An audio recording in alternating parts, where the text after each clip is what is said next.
All right, old school NBA fans, self-research NBA facts. I got another video for you. Per usual, thanks to anybody who subscribes to my channel, watches my videos. I really appreciate it. I put a lot of work into it. Hopefully I'm giving you guys some information that maybe you didn't have before, didn't really look at it that way. I know I get a lot of, I didn't really look at it that way, that kind of thing. And that's what I'm going for is, you know, we need all the information, not just one or two things to compare these players. You know, it's just, it's silly. You know, no blanket statements, no narratives. We'll just tell it like it is.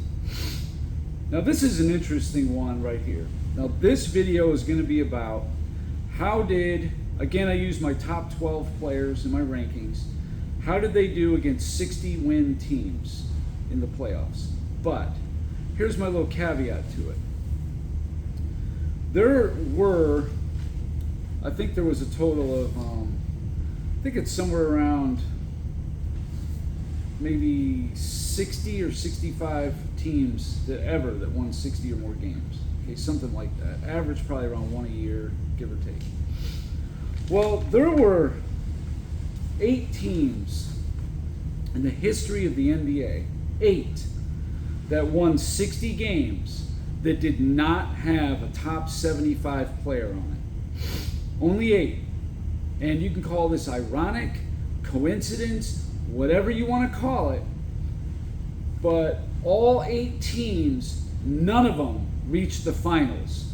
And none of them, of course, won a championship. Now, I think that a lot of it has to do with, sure, they were good in the regular season, but when it got to the playoff time, they didn't have that one marquee player that could just take over a game, or a guy they could count on, a guy to get them over the hump, get them over the top.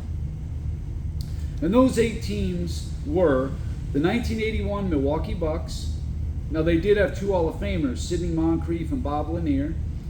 The 1997 Miami Heat, they did have 2 Hall of Famers also, Alonzo Mourning and Tim Hardaway.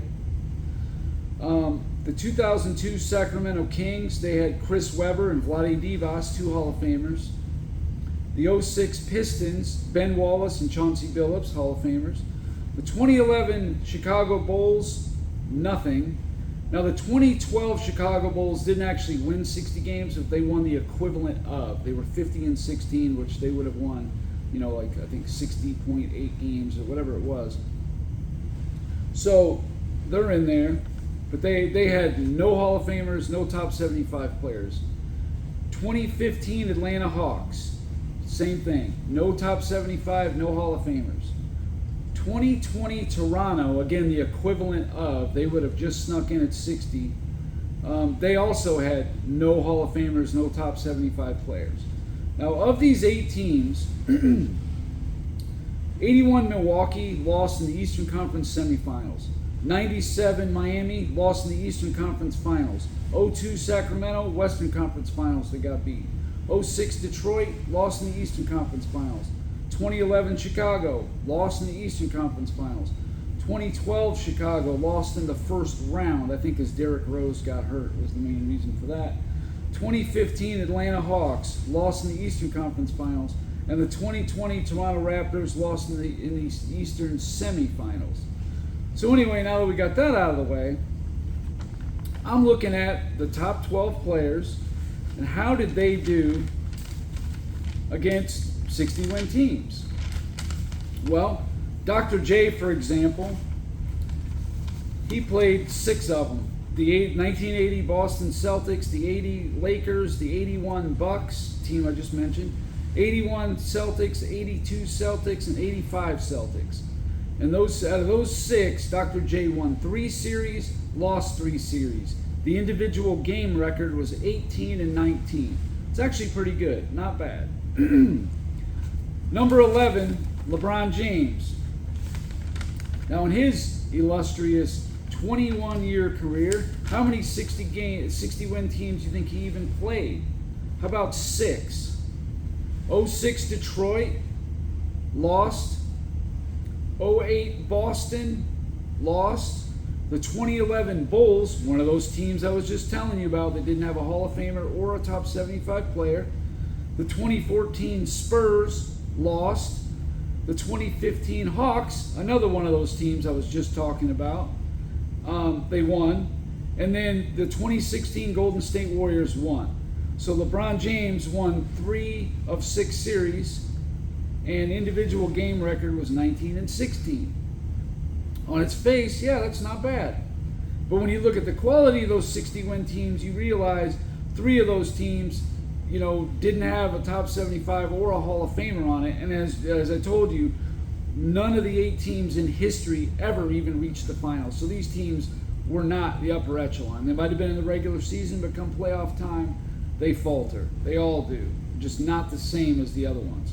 And then the one legitimate team, top 75, that LeBron James ever beat was Golden State in 2016. I think it always comes down to that one team.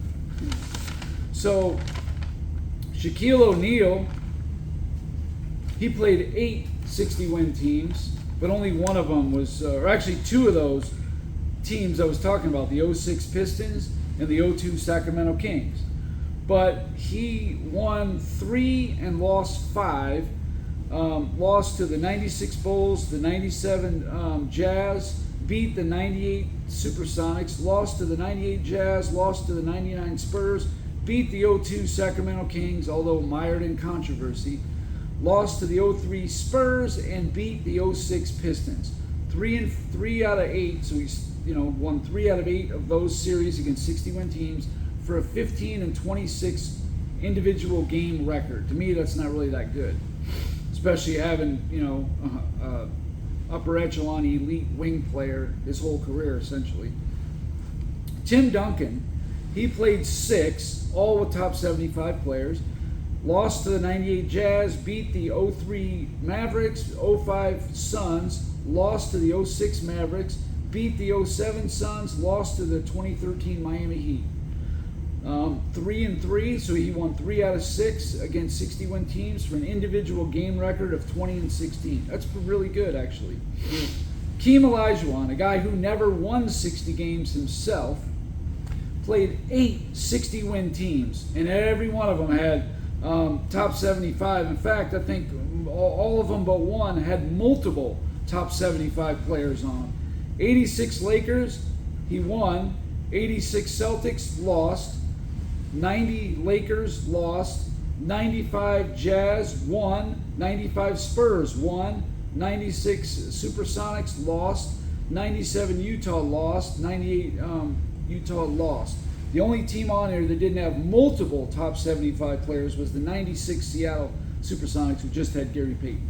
So Akeem won 3 out of 8 series, an individual game record of 18-23. Considering how severely outmatched he was, to me, that's awesome. I mean, that's really awesome. All right, number 7 is Wilt Chamberlain.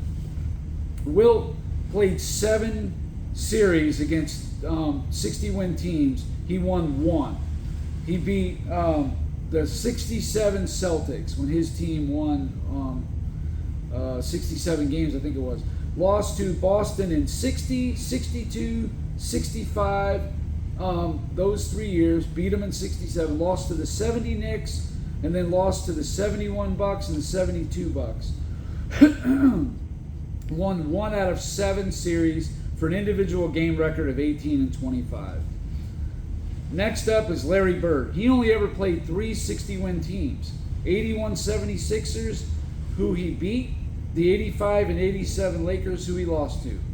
1 out of 3, an individual game record of 8-11. Kareem, he only ever played 6 in his 20-year career. He lost to the 70 Knicks, lost to the 72 Lakers, lost to the 83 76ers, lost to the 84 Celtics, beat the 85 Celtics, and lost to the 89 Pistons. 1 out of 6 for Kareem, an individual game record of 10-22. So we won less than a third of the games against 60-win teams. To me, that's not really that great. And I know all these teams are really, really good, but he had really, really good teams himself. Kobe Bryant, he played 7, lost to Utah in 97, lost to Seattle in 98, beat Seattle in 98, lost to the 99 Spurs, beat the 02 Sacramento Kings, lost to the 03 Spurs, 07 Suns, and 08 Boston. 2 out of 7 series Kobe won against 60-win teams, and then an individual game record of 14 and 24. A couple of those series he wasn't even the starter though, but whatever, that's how it is. Magic, he played 6 such series, lost to the 83 76ers, lost to the 84 Celtics, beat the 85 Celtics, lost to the 89 Pistons, beat the 91 Trailblazers, lost to the 91 Bulls, for winning 2 out of 6 series against 60-win teams. Individual game 11 and 20, but really it's 11 and 18 because he didn't play in the last 2 games. Detroit played like 5 minutes, so really it's 11 and 18. But still, you know, a losing record, no doubt, and against, you know, very stiff competition, you know, no doubt about it. Okay, Bill Russell, he only played in 2, believe it or not. The 67 Philadelphia Warriors lost, or 76ers lost, and then beat the 68 Philadelphia 76ers.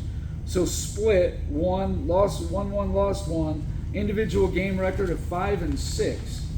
Now, Michael Jordan, he played 9 60-win teams. Only one was one of those 8 I mentioned. That was the 97 Miami Heat.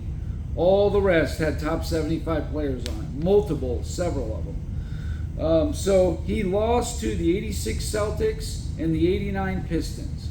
And then everybody else he beat. The 93 Knicks, 93 Suns, 96 Magic, 96 Supersonics, 97 Heat, 97 Jazz, 98 Jazz. So he won 7 out of 9 series against 60-win teams for an individual game record by far the best, 30 and 18. Remarkable. Great. So anyway, that's where we're sitting at. And again, not all 60-game teams were created equal. The ones that didn't have a top 75 player on them, all 8 of them did not reach the finals, let alone win a championship. And to me, that's just crazy. So again, I put it up on the whiteboard if people want to take a look how it looks when you compare. But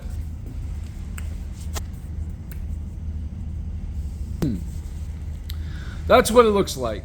The left column is the player name. The next column is the series record against 60-win teams.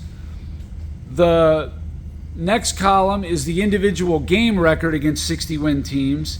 And then on the far right is how many of those teams, those 60-win teams, had a top 75 player.